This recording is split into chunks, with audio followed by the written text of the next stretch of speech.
Assalamualaikum warahmatullahi wabarakatuh. Pada kesempatan kali ini, saya di sini akan menjelaskan tentang praktikum heat treatment. Proses heat treatment adalah proses di mana suatu material dipanaskan lalu didinginkan dengan tujuan untuk mengubah struktur dari material tersebut. Nah, seperti itu. Nah, dalam proses heat treatment ini terbagi menjadi dua, yaitu softening dan hardening. Dalam proses softening itu biasanya menggunakan dua metode yang pada umumnya. Yang pertama metode annealing dan yang kedua yaitu metode normalizing. Nah, yang bikin beda dari keduanya itu adalah yang pertama annealing. Proses pemanasan dalam furnace chamber ini lalu didinginkan dalam furnace chamber ini juga sampai dengan suhu ruangan. Sedangkan yang pemanasan dalam metode normalizing, dia setelah dipanaskan dalam furnace chamber didinginkannya di suhu ruangan langsung. Jadi ketika sudah panas dalam suhu tingginya, dia langsung dikeluarkan dan didinginkan di suhu ruangan. Seperti itu. Nah, jadi yang bikin bedanya adalah dalam proses pendinginannya. Nah, biasanya dalam proses softening ini material yang dibuat adalah sifatnya ductile, lebih bulat karena proses pendinginannya yang lama. Seperti itu. Selanjutnya ada juga proses heat treatment untuk mengeraskan, yaitu hardening.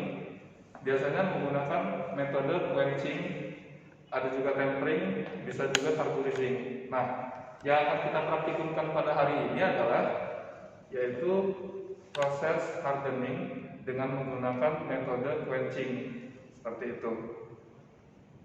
Nah, proses quenching sendiri yaitu pemanasan di suhu tinggi. Pada saat ini kita akan menggunakan suhu 800 derajat Celcius, di mana suhu itu adalah suhu austenit. Lalu di holding time selama beberapa menit. Setelah itu didinginkan dengan media pendingin yaitu air dan oli agar media pendinginnya itu bisa langsung mendinginkan secara cepat gitu. Karena proses quenching adalah proses pendinginannya yang cepat dengan tujuan agar material tersebut menjadi lebih keras. Karena semakin cepat pendinginan, material yang dihasilkan adalah semakin keras, tetapi dia tidak bulat seperti itu. Setelah itu ada juga tempering. Nah, kalau tempering ini adalah proses lanjutan ketika sudah di quenching, dia menjadi material yang lebih keras. Tapi setelah di tempering, dia yaitu prosesnya dipanaskan lagi dalam furnace chamber, lalu didinginkannya dengan suhu ruangan atau didinginkan di dalam furnace-nya sendiri. Jadi seperti proses softening tadi itu. Jadi pada metode tempering ini selain kekuatan keras yang didapatkan, yaitu juga bisa meningkatkan kekuatan ductile-nya, bulatnya. Seperti itu. Nah, setelah itu kita akan melakukan proses metode quenching. Saya jelaskan ini alatnya. Namanya Carbolite Giro 30 sampai 3000 derajat Celcius. Itu. Maksudnya adalah alat ini punya spesifikasi 30 sampai 3000 derajat Celcius. Namun alat yang ada di lab kita ini adalah mampu memanaskan hingga 1300 derajat Celcius ini. Ini adalah kodenya, seri speknya. Seperti itu. Selanjutnya ini adalah tampilan dari dalamnya. Nah, di sebelah kanan kirinya ada heater pemanasnya, dan di sini ada bata penahan panasnya agar tidak keluar panasnya. Seperti itu. Sudah jelas. Selanjutnya kita hidupkan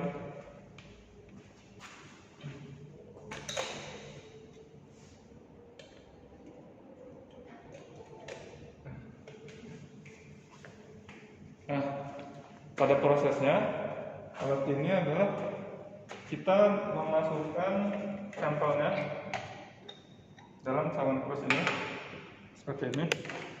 Jadi ini namanya material baja IC 1045, memiliki kandungan karbon 0,4 sampai 0,5 karbon, 0,4 sampai 0,5% karbon, seperti itu. Nah, Lalu ingin kita panaskan di suhu austenit, suhu 800 derajat Celcius. Kalau misalnya dilihat di diagram Fe3C itu akan menghasilkan di suhu austenit. Nah, prosesnya seperti ini.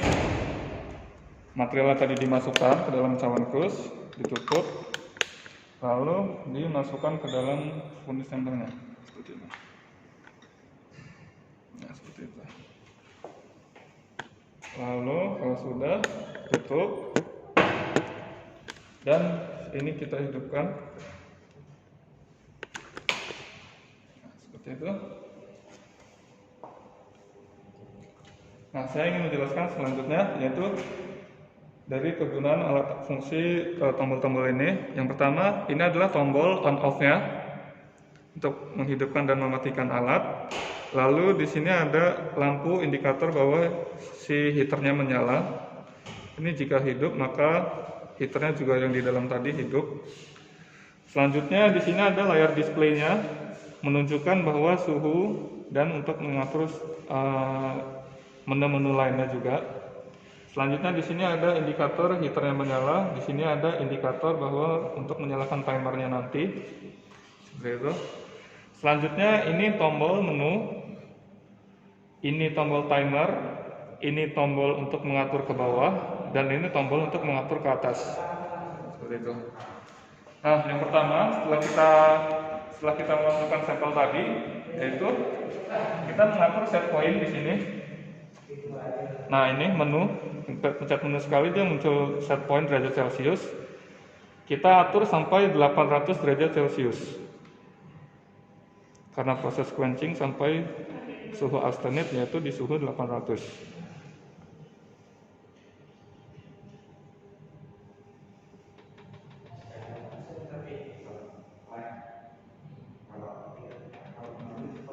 Nah, 800 sudah. Nah, selanjutnya saya juga ingin menjelaskan menu selanjutnya, yaitu ada set point RAM rate. Itu fungsinya ketika ada suatu material yang tidak bisa suhunya dinaikkan secara drastis. Jadi jika dihidupkan, ini off, jika dihidupkan dia satu ini adalah menunjukkan bahwa suhu di dalam ini menaikkan secara 1 derajat per menit, seperti itu. Nah, selanjutnya dia ketika sudah dinyalakan dihidupkan, otomatis heaternya langsung mati karena untuk mengkondisikan di dalam naiknya agar 1 derajat per menit tadi, seperti yang kita set di sini tadi. Nah, gitu. Untuk naikkan terus sampai berapa derajat per menit yang dimau. Nah, karena kita langsung sampai proses quenching aja, jadi kita nggak perlu menghidupkan ini. Ini untuk mengenalkan saja. Kita off-kan. Nah, seperti itu. Nah, jadi tadi udah sampai set point. Nah, ini juga timer. Nah, penggunaan timer ini adalah timer yang sangat penting, yaitu tipenya pun bermacam-macam, ada T1 sampai T5. Nah, cara mengatur set timernya yaitu balikan ke suhu sekarang, suhu yang ada di dalam ini ya, yaitu sekarang suhunya 68 derajat Celcius. Lalu tombol menunya ditekan lama. Nah, akan muncul tipe timer type maksud saya, maaf. Timer type. Nah, timer type-nya ini bisa diatur T1, T2, T3, T4, T5. Nah, gitu. Nah, saya jelaskan T1. Yang pertama yaitu T1 ini adalah T1 bisa dinyalakan jika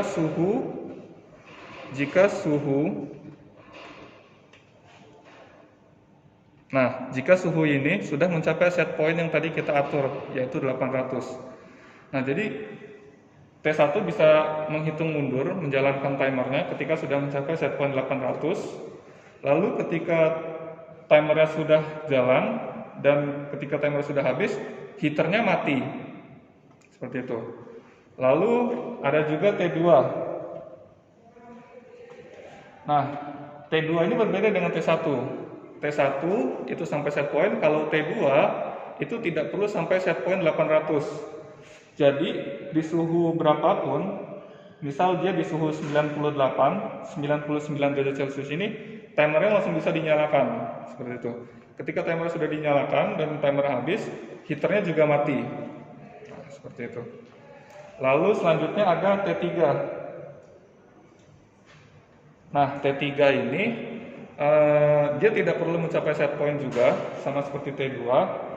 Tapi yang bikin bedanya ketika timer langsung dinyalakan, heaternya akan mati. Dan ketika timernya habis, heaternya akan menyala kembali. Gitu. Jadi timernya itu untuk mematikan heaternya seperti itu. Selanjutnya ada juga T4. Aduh, ini udah pencet point lagi.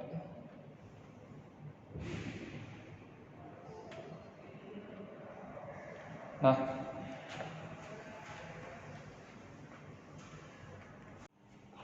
selanjutnya saya menjelaskan untuk menu T4. Nah, di sini T4, kita set T4. Nah, T4 ini adalah fungsinya dia tidak perlu mencapai dia butuh sampai set point. Dia butuh sampai set point yang tadi kita set yaitu 800. Ini. Sekarang suhunya 163. Jadi dia belum bisa menjalankan timernya. Nah, di T4 ini dia membutuh sampai set point. Ketika sudah sampai set point, timer baru berjalan. Ketika timer sudah habis, dia heaternya akan tetap menyala. Nah, seperti itu. Selanjutnya ada T5. T5, ini T5, kita set T5.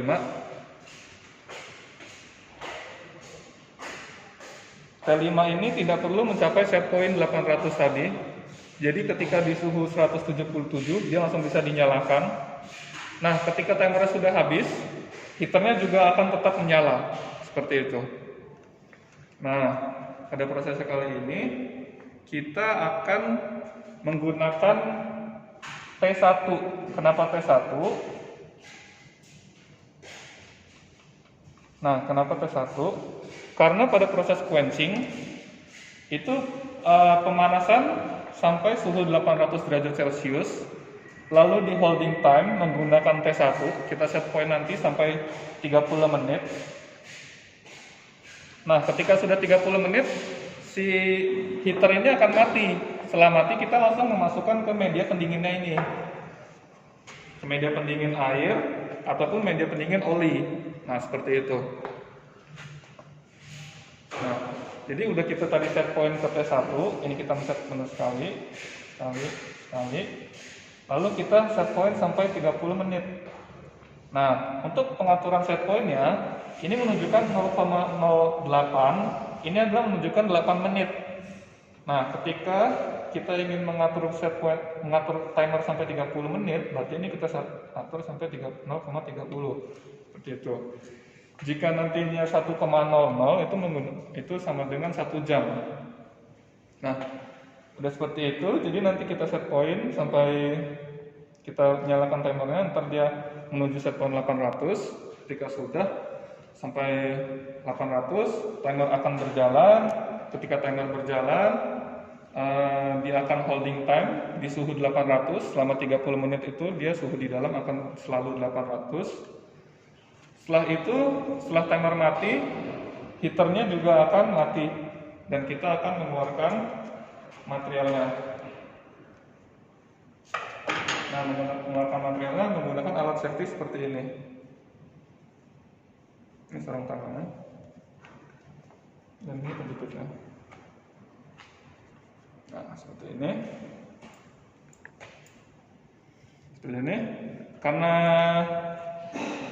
Karena menunggu sampai 800 derajat Celcius itu sangat lama, maka kita akan praktikkan sampai di suhu seperti ini aja. Kita turunkan dulu di bawah.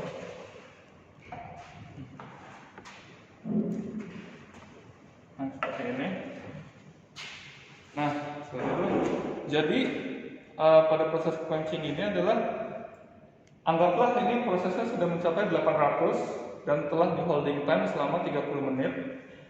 Seperti itu. Nah, jadi langsung kita keluarkan sampelnya.